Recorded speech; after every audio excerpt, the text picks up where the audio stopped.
touched it, it's the heat is going to you. So that's why I said that it would be exothermic because the hand warmer, like the heat of the hand warmer, is going to you, to the hand. Okay, so you are both correct depending on your perspective. If we are talking about the hand, yes, this is endothermic because energy is going into the hand. But the question is about the reaction that's happening in the hand warmer. The reaction that's happening in the hand warmer is exothermic. So Elizabeth, your rationale isn't wrong, it's just from the opposite perspective. So in this case, it is exothermic. So that leads us to this question. In this reaction, bonds are broken or formed. So here's the actual equation. It says go and get it in your slides, but I just put it here. It's also farther down in your handout if you want to scroll down and just copy and paste it. So let's look at this equation. Are bonds being broken or are bonds being formed during this reaction? Inside the hand warmer, you have particles of iron filings. And when you open the package, they react with oxygen in the air. And there's other things in there. This is a simplified reaction. There's accelerants and catalysts and other things in there to make the reaction happen quickly. But ultimately what we're doing is we're creating rust. Iron is reacting with oxygen and becoming iron oxide. So are bonds being broken or are bonds being formed?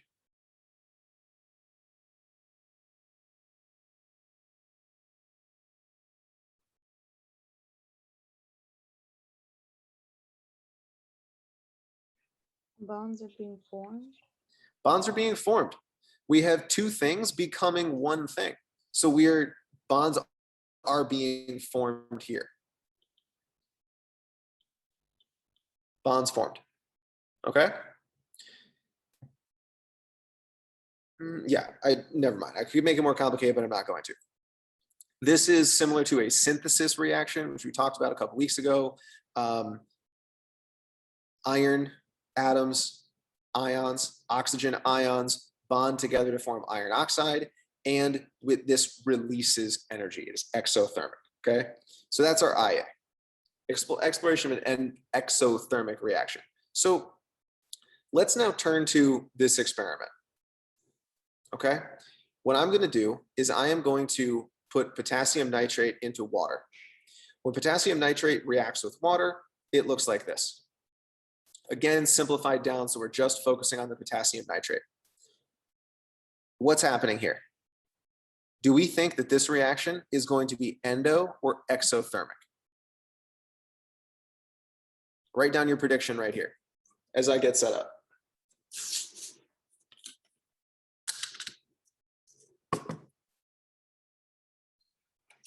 Actually, and once you have your prediction, if you just want to copy and paste it into the chat, I would love to see some people's predictions. Is this going to be endo or exothermic? I was saying endothermic. I'd love to get a couple more responses before we move on. Danny, endothermic, and temperature will decrease.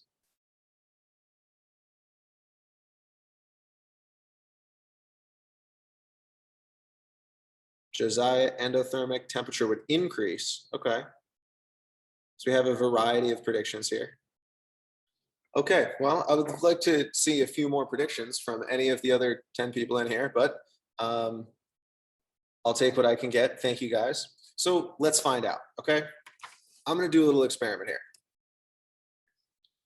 First thing is I'm gonna need somebody to open up this document. This is the Excel file that is also attached to this assignment.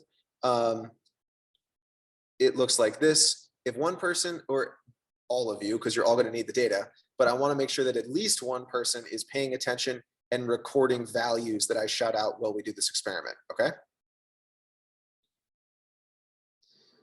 So I'm going to unshare my screen so that I have more room to work with. So what do I have here? Well, I have some potassium nitrate. Potassium nitrate looks like this. It's just little white crystals. Nothing super special going on. Just looks like a salt. It is a salt. I also have about 100 milliliters, pretty much exactly 100 milliliters of water. And this is called a calorimeter. It is for measuring temperature changes. It has a lid, a little stirrer, cap. Look at this inside. It has this inside space that is insulated with styrofoam. So what this tool does is it allows us to measure temperature changes in a closed system, or mostly closed system, without influences from the outside. So that styrofoam is going to insulate what's happening inside this cup, so the temperature isn't influenced by the air outside, me breathing on it, things like that. So what I'm going to do is I am going to put my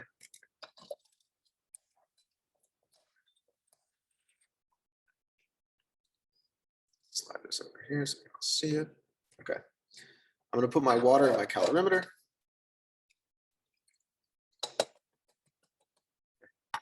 Milliliters of water.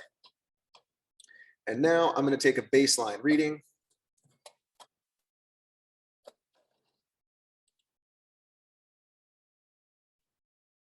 Can you guys see that temperature okay? Yep. Okay. So for my 0 time, we're going to write for 0, we're going to write down 29 degrees. Okay. Okay. And it's fluctuating a little bit, but 29 is fine. So now what I'm going to do is I am going to take a teaspoon. A little hard to do with only 2 hands. Okay. I'm going to take a teaspoon of potassium nitrate. I am going to put it into this container. When I do that, I'm going to start my stopwatch over here, and we are going to take measurements at each interval that is in the spreadsheet. That's 10 seconds, 20 seconds, 30 seconds, and a minute, and then every 30 seconds from there on. We're not going to go the whole 9 minutes. We'll go as long as the temperature is fluctuating. So I will call it out. I will call out the times, and I need, it sounds like Isaiah has the spreadsheet up, Isaiah and anyone else who has the spreadsheet up, to record those data, or to record the data points, okay? All right. All right, sounds good.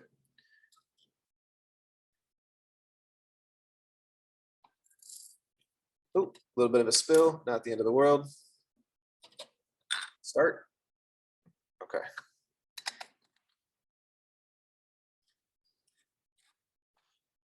So at 10 seconds, our temperature is 26.6. Little stirring rod. At 20 seconds, our temperature is 27.5. That's interesting.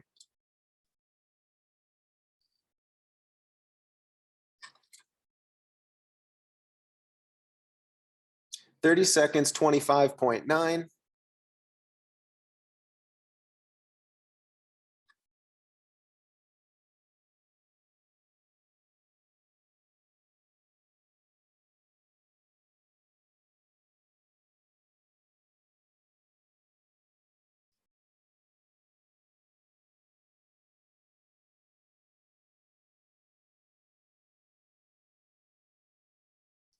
At a minute, 25.1.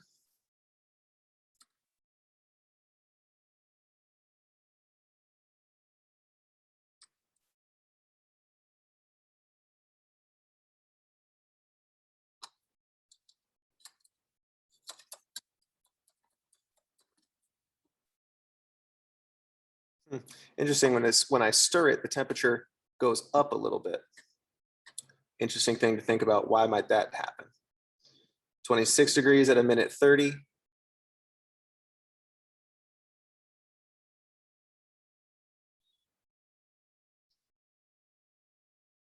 think we're going back down again.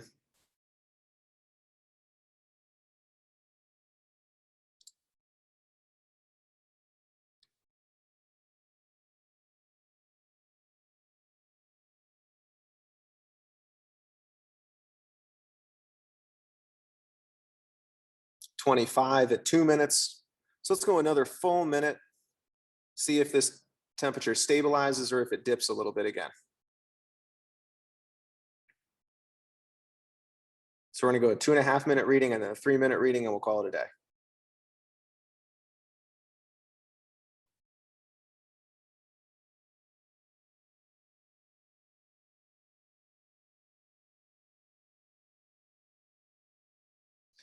$25.0 for 2.5 minutes.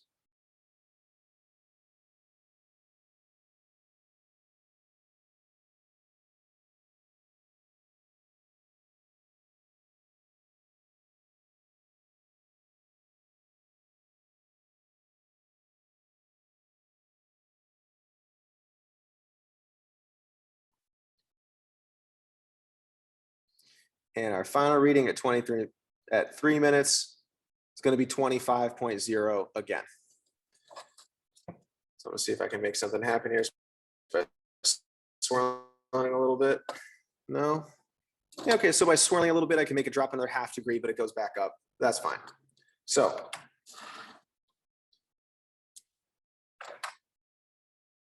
it's going to be our reading.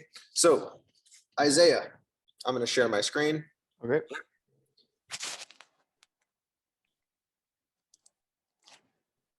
Okay. And Isaiah, can you read out to me the values for all the measurements that we took? Yep. All right. For 0 seconds, 29 Celsius, 29 degrees Celsius. For 10 seconds, 26.6 Celsius. For 20 seconds, 27.5 degrees Celsius. For 30 seconds, 25.9 degrees Celsius. For 1 minute, 25.1 degrees Celsius, excuse me. For a minute and 30 seconds, 26 degrees Celsius. For 2 minutes, 25 degrees Celsius. For 2 minutes, 30 seconds, 25 degrees Celsius. And for 3 minutes, 25 degrees Celsius. Okay. So what is the general trend that happened with our data here? Over 3 minutes, what happened?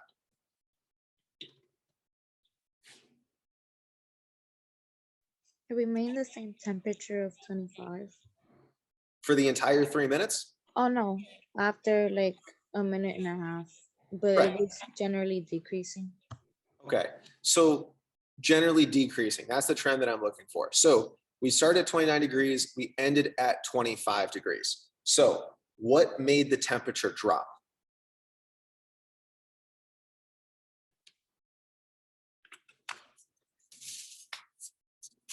Maybe when you added more potassium.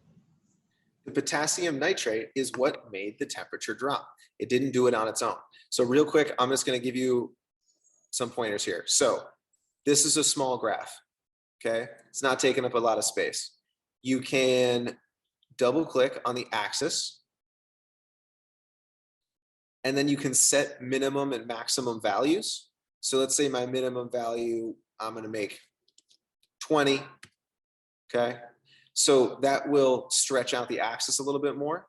But also there's all this time that we're not using over here. We only went down to 3 minutes. So I can highlight these cells, delete them, and remove the data from them. And now my graph will fill up, my line will fill up the whole graph. Just makes the graph look a little bit prettier. It's nice. So now what I'm going to do is I'm going to take a screenshot. You can also copy paste.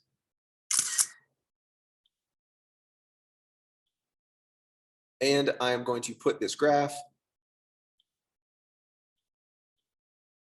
into my document. Boom, there we go. So this is one thing that you got to do is you have to create that graph using that spreadsheet, put a copy of the graph into your Google Doc. Okay.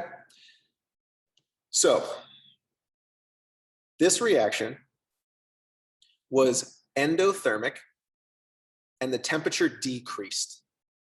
What were we measuring the temperature of? We were measuring the temperature of the water. Just like we know the hand warmer was exothermic because the surroundings, our hand, felt warm. We know that this is an endothermic reaction because the water got cold. It absorbed the energy from the water. So here are the two equations that we just looked at for the hand warmer and the ice pack. For the hand warmer, we had two separate ions. that bonded together into one thing. And that released energy. We could feel it getting hot. The ice pack, I call it the ice pack because those like ice packs that you get from Miss Woods or from the nurse's office when you like fall and bump your knee in gym is basically this. It's a pouch of water, again, with other things in it that accelerate the reaction.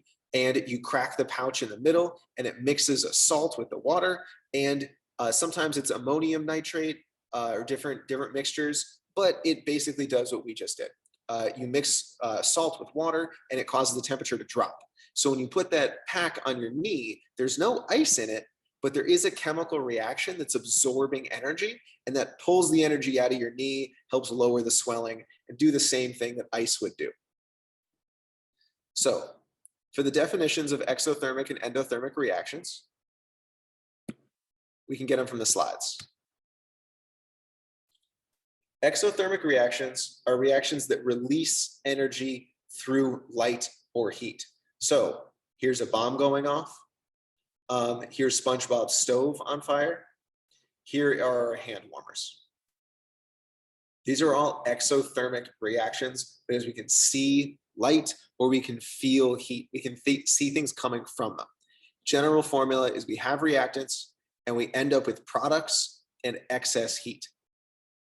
Now I'm going to sit here for another 30 seconds, not even 30 seconds, 10 seconds, so we can get this definition written in our notes.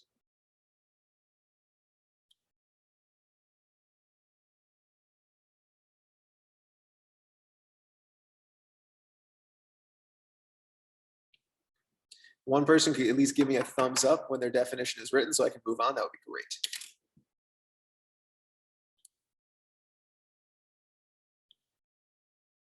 Okay, got a few thumbs, moving on. Endothermic reactions, they're the opposite.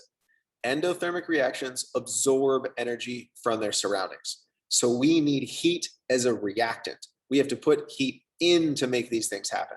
So photosynthesis is a common one. We absorb light, plants, not we, plants absorb light from the sun.